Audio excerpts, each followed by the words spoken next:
Spacesuits. You've got three of them here. Well, that's Russian, Chinese, and American at various stages. This is being driven by the race to the moon right now. We need lunar spacesuits, and this was a picture put out by NASA back when they were sponsoring some competition for getting people to bid on building spacesuits for them. Now, the lunar spacesuits, they're different than what you need for the space station. Really, microgravity in general, it could be something besides the space station, like repairing the Hubble Space Telescope. The biggest difference is when you're on the moon, you use your legs. You don't really use your legs that much. When you're on a spacewalk around the space station, they're just kind of along for the ride. They're not really doing much. They don't need the strength with your arms. You can move yourself as fast as you need to. And you need to walk. You need to be able to bend. You don't really need that so much in the space station on the outside of it. We're talking about extravehicular activity here, going on the outside. But you need flexibility. You need balance. If the thing is weighted too heavily to the back, you'll just flop over and you'll be like a turtle and not able to get back up. You don't want that. Sitting in a vehicle, if you've got a lunar rover, you'll sit in the seat. You'd rather not have to stand the whole way. And the other thing is a tethered life support, like SpaceX did with that Polaris mission. It's not really an option. If you're doing maintenance of the space station, you're supposed to be close to the space station to do that work. But if you're on the moon, your whole point is to get away from the spacecraft and find stuff. So it's a completely opposite goal. So you need to be able to walk around with a self-contained apparatus. The other biggest difference is it's a nasty environment. There's a lot of fine dust. It's extremely, extremely sharp. It hasn't been eroded away by years of wind and moisture like it is on Earth. It's very, very sharp. It's really horrible for your lungs. It's horrible for all the equipment. And of course, you have rocks if you're walking. You need more serious boots. You need more rugged fabric and everything else. Static electricity is a huge issue. It attracts the dust. And so they are working out schemes for doing that. But it has to be considered. And not only on the suit itself, but for that matter, cleaning it so you can go back into the spacecraft. Now, a lot of the approaches, apparently, they're just going to come into the back of the spacesuit and maybe leave it outside. That's what a lot of people are thinking about. So what NASA has done with the extravehicular activity, the EVA spacesuits in the past, looked like that. The thing about it is they're using them on the space station. They were last updated in 1998. Now, they've been refurbishing them and so on, but they're basically pretty old designs. Some of these things are 40 years old, which is older than a lot of the astronauts that are using them. A typical spec seems to be having 8 hours of life support and then backup. So if something went wrong with your primary system, got another 30 minutes. That seems to be a pretty typical spec for these things. But the spacesuits they are failing. People have been getting water in their helmets. They've had people almost drown while they're on a spacewalk, and that's a very serious concern. The last I saw a figure on this, back in 2022, they had about 18 spacesuits that were usable. And they're somewhat modular so that at least they can adjust for the sizes of men versus women to some extent. They wish they had a better variety for that. There had been variety of studies and so on put out, and no products really came out of it. A lot of money has actually been spent trying to develop spacesuits, and it hasn't succeeded. And NASA got pretty worried back in 2022. They contracted finally 2 vendors, kind of like the Eclipse kind of a contract where they're contracting for the service. It's literally going to be a rental service. It's like renting a tuxedo. You could rent a spacesuit. Same kind of a thing. And so for lunar missions, they picked Axiom to build the thing. And then Collins Aerospace is building the ones for ISS, meaning the microgravity kind of spacesuits.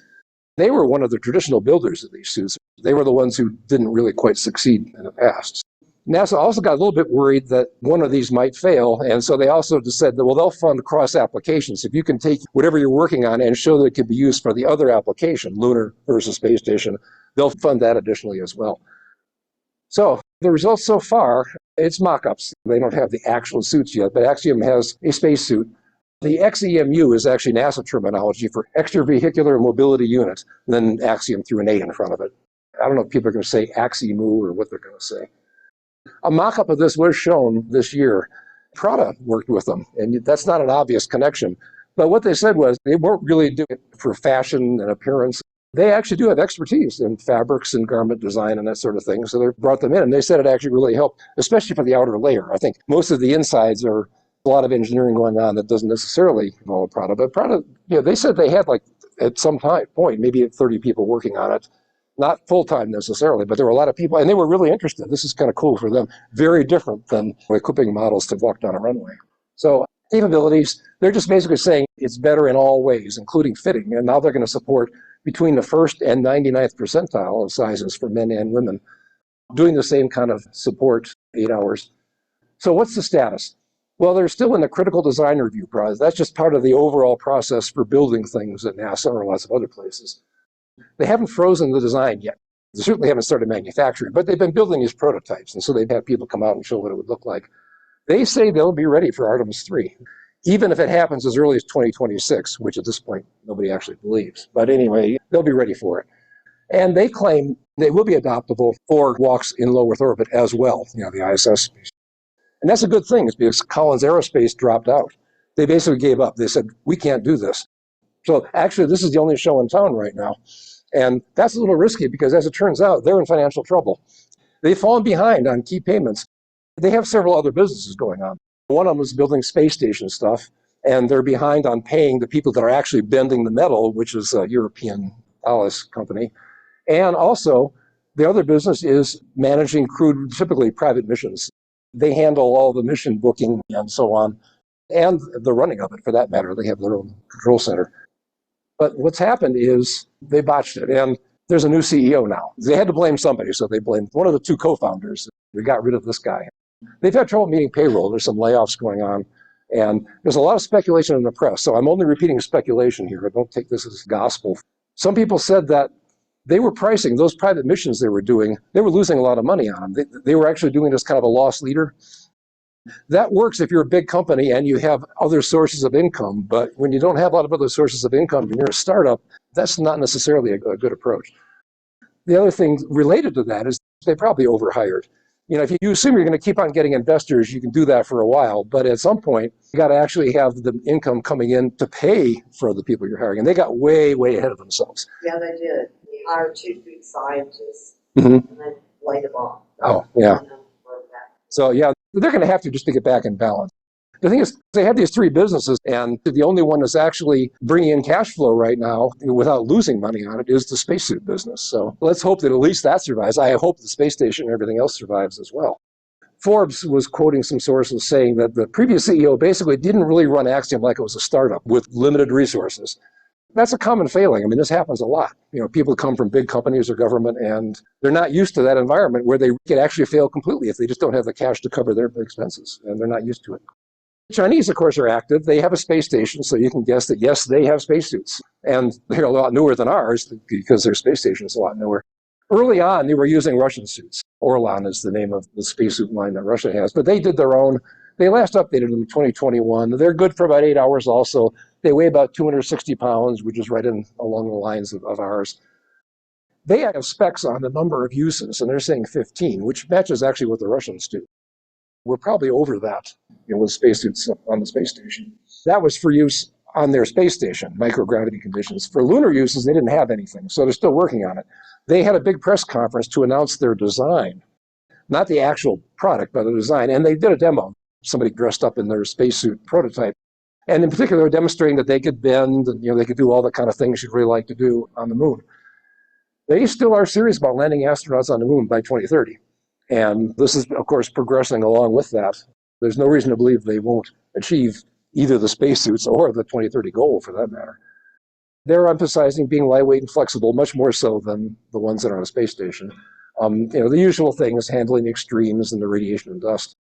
I didn't see a spec for this particular suit beyond 6 hours. That's what they're saying they need for their activities, but chances are pretty good it's probably going to match all the others. That leaves the Russians, the other major space power here. Their latest update was in 2017. They claim 9 hours. They said 7 hours of primary life support. Maybe that means 2 hours of backup. I'm not quite sure. It weighs about 240 pounds, similar kind of weight to all the rest of them. They also specify the 15 EVAs over 4 years. You don't necessarily think of them as being technology leaders in a lot of things, but they've got a computer built into this thing to analyze malfunctions. They can show a contingency plan when they detect certain malfunctions. So, they're keeping up to date. Now, the emerging space power here is India, and they are designing their own spacesuits, but they don't want to take a risk right now. So it looks like right now they're using the Russian ones. So they've actually sent people to get measured because they're very custom tailored, get measured and trained in Russia, even right now, I think. Because they have a mission coming up in 2026. You don't think of them as having manned missions. They're doing a 3-day mission in 2026.